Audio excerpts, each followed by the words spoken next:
So you will find some 150 issues from domestic violence to global warming, but you will actually never find clothing written as a subject. A few years back, we raised an issue. We said that you talk about three basic needs of humankind. You say roti, kapda, or makan, food, cloth, and shelter. What happens to clothes?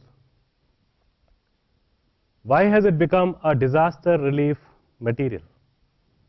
Why does it happen that in the world where half the world does not need a disaster, an earthquake or flood happens, and then the country thinks that people need clothes? What about winters, where due to lack of clothing people die? And thousands of people die every year in different parts of the world.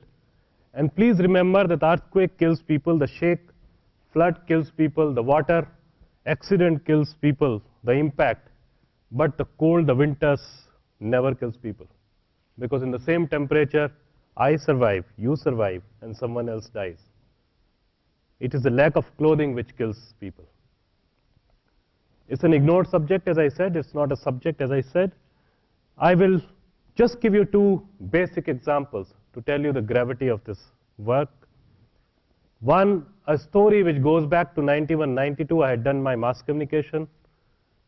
With a small camera on the roads of Old Delhi, I was roaming around in the search of a small story, the way a new budding journalist tried to do.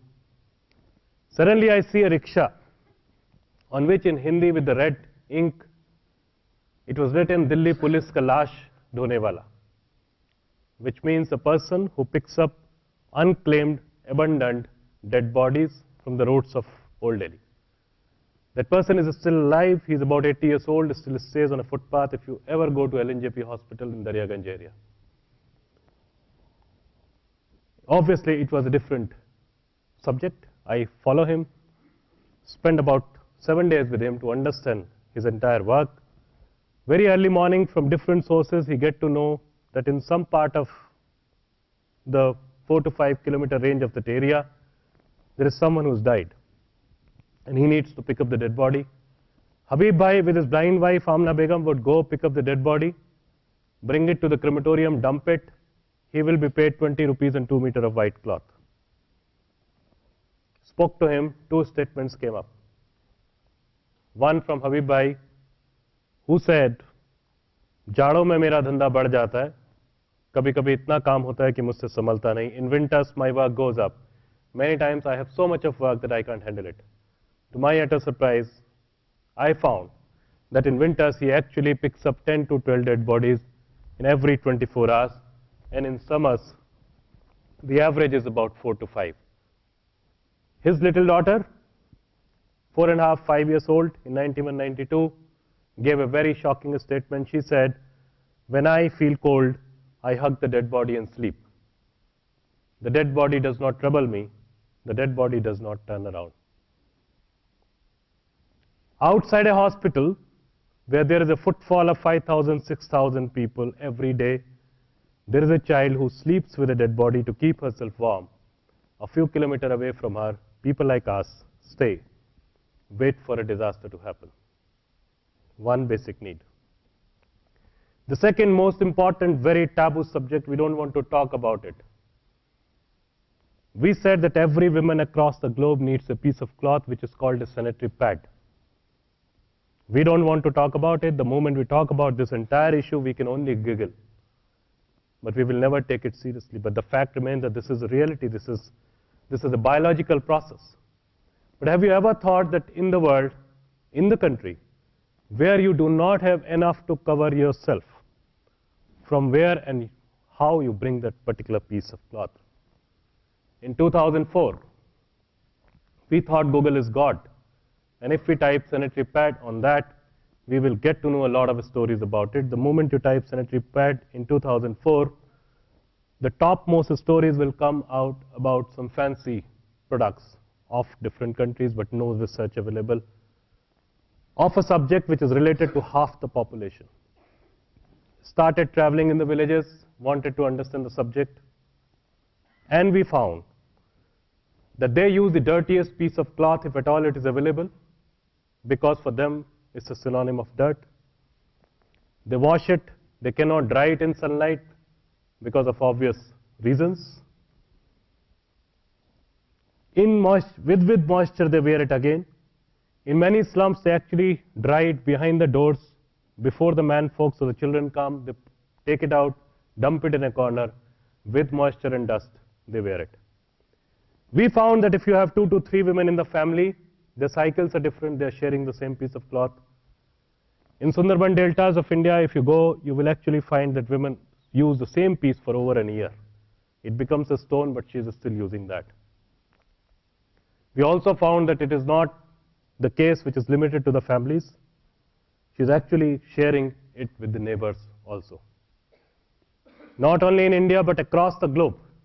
In many, many countries, millions of women, just due to lack of this small piece of cloth, are using sand, ash, jute gunny bag, mattress pieces, mud, rice husk, grass, newspaper pieces. Anything and everything which people think or the women think can absorb is used as a sanitary pad. There are cases when a lady used a piece of blouse which had a hook, she died of tetanus. We found a case where a centipede entered through the body, the lady died. We went to a village where in the age group of 18 to 40, a large number of women didn't have uterus. It was removed because the moment an infection happened, they were told that now there are chances of cervical cancer. So you need to remove the uterus. The question is that what do they need? Do they really need a very fancy sanitary pad, or is just all about that small piece of cloth?